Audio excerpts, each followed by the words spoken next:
Hey guys, it's Caden. Welcome to another Autism Digest interview, where today we have someone who I connected with through a mutual friend of ours, Tessa McKenzie. You might know him as Mike Barnes in The Karate Kid 2 and Cobra Kai.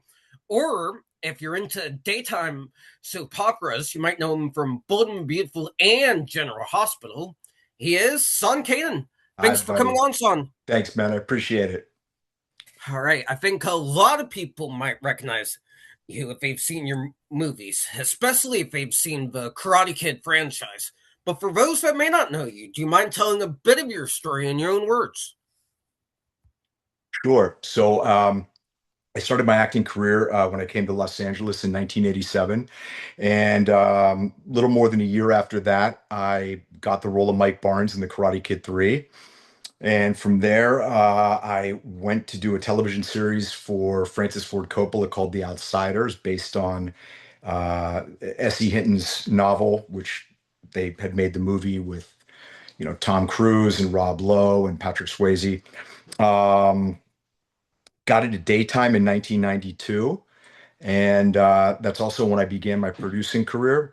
Um, I've been working pretty steadily since then as a writer and a producer, and I'm also an author of 5 books. That's awesome, and I can definitely tell you work steadily because I see that ME in the back. Oh, That's awesome. thank you. My next question for you is: do you have any experiences interacting with the autism and neurodivergent community that you want to discuss? Well, I do. I have some family members that are on the spectrum, and I also have been fortunate to be involved with several 501(c)(3)s that are that raise money for autism. There's also something called, I don't know if you're familiar with this. It's called the Autism Radio Network. Are you familiar with that? Yeah, I'm familiar with them. Yeah, so I've been interviewed a couple times by them, and it's interesting because I look at it almost like, sometimes people with autism, it's almost like they've got some superpowers. They've got some challenges in certain areas, but I think a lot of us, as we go through life, we learn to really lean on our strengths and cultivate those. And you always try and work on your weaknesses, but from what I understand, a lot of people who are autistic, they have some specific strengths in certain areas, and they use those specifically to compensate for what some of the challenges are. That's a very accurate way to describe it. And I I mean, I'm definitely, still learning a lot about it. So if I do say something that's either, inaccurate or in any way offensive, please correct me. It's not my intention, but it's still something that I'm learning a lot about. and I respect it. And like I said, that's very accurate. And that's a really amazing way to describe autism, which transitions into my next question for you. Action films often center on intensity, discipline, and physical precision. Do you see space within that genre for more explicitly neurodivergent heroes? Sure, why not? Why not? I'll throw a question to you. Do you think that any of the existing heroes out there, even though it may not have been outwardly described in any of the source material, comic books, films, etc., are actually neurodivergent? Oh, that's a good question. It's honestly been a while since I've watched any movies. The last Yeah, action movie I've watched was Deadpool and Wolverine. I'm more of a it's a good YouTube guy one. now. But if I had to choose one character, I would definitely say Deadpool would make the most sense to being neurodivergent. I could definitely see that. Yeah, I would agree with you. Absolutely. Yeah, but I think listen, I think that would be really interesting to see a character that represents the neurodivergent community and is able to display some very unique talents and powers. And I think it would be great to have a character like that that really serves to educate people. You know, one of the things I love about film is it's such a powerful medium. It can reach so many people all over the world. You know, you watch these flickering lights on a 30-foot screen, and they're mesmerizing, but they also have the power while entertaining to educate and to teach without feeling like you're being hit over the head. And so I think that would be the perfect medium to be able to expand people's understanding about neurodivergence. Absolutely agree with that. Black Panther is a good way to increase people's understanding of African American community and of different cultures. Was a great Sure. way, I should say. Hey, Bruce Lee's End of a Dragon was a great way to represent Asian culture. I want to say America Saba's. Oh, yeah, actually, America Saba as from Doctor Strange and Multiverse Madness Yeah, was a great way to represent Latin culture and LGBTQs. Oh, like you said, absolutely. why not? Absolutely. Ah, that's exactly what You we know, need. I think there are incredible things about every different group of people.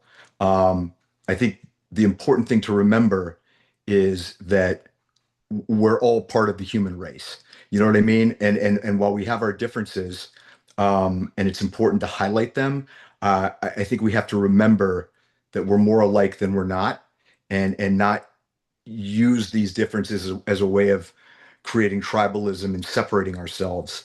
You know, it's good to highlight them, but not to the exclusion of, you know, the greater good that we are all basically sharing this planet together and experiencing the human experience. And you know, we're all in this together. That's the best way that I could say it. Exactly. And it's a beautiful way to say it. Yeah, which leads beautifully into my next question for you.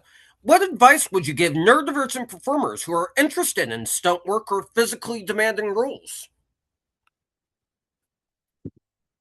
You know, I have to be honest that I don't necessarily know that I'm qualified to give that kind of advice other than to say the same advice that I would give anybody. Make sure that you're properly trained. You know, make sure that you've gone through the different protocols that prepare you for whatever stunts you're doing. You know, understanding every aspect of the business that you can.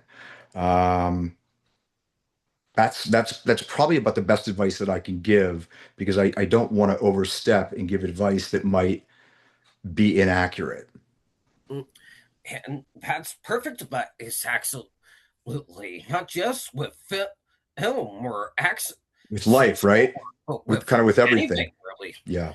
I'm going through some personal stuff with a job that I still don't understand in the field I want to go into. So that's What the field exact. what field is that? What field is that if you don't mind my asking? It's communication, specifically in the nonprofit sector. But uh, given how everything is, there's way more higher standards than ever before in society with AI and whatnot. But Yeah. I'm taking it Yeah. one day at a time, which leads to my last question. Speaking of, what does the future hold for you? Could we see one last Karate Kid sequel in the future? Well, I don't know about that. I've been very busy producing. My wife and I just produced a film called Body Man, which will be out later this year. My wife Michelle directed it. I was one of the stars of it, and then she and I also wrote and produced it.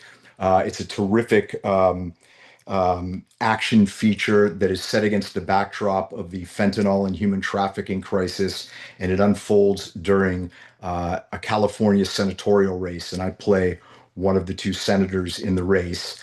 So that's definitely something that you're going to be seeing me in.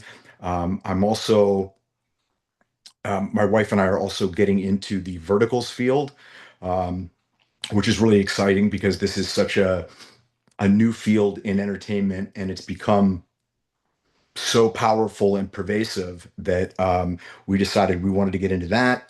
And of course, I'm still on The Bold and the Beautiful. This is my 25th year since starting The Bold and the Beautiful. So I'm very fortunate that I'm very busy these days. That's awesome. And I will also add that you also have a hot sauce business. Do you want Ah, to yes, I plug that do. before I close this off? Yes, I do. Bad Boy Hot Sauce. You can order yours at badboyeats.com, and it's terrific. We've got Cobra Venom, which has Carolina Reaper, real hot. We've got Mango Madness with habanero and mango, and we've got Red Pepper Punch, which is cilantro, white onion, garlic, and red pepper. So that's it's been a lot of fun to do that. I'm a foodie. I love cooking, and it's been a really interesting journey starting this hot sauce line. I'm the same way, and I'll definitely be sure to check out your sauce this one's gonna help Thank off you. here. Anyways, that's gonna do for this interview, guys. Thank you so much to Sean for coming on and sharing his perspectives. If you guys want to see more amazing interviews, be sure to like, comment, and subscribe to the Autism Digest channel. Pick up our latest issue by going to autismdigest.com. And stay tuned for the audio file of this interview to be posted on our Spotify. Thank you so much for watching, and we'll see you in the next one.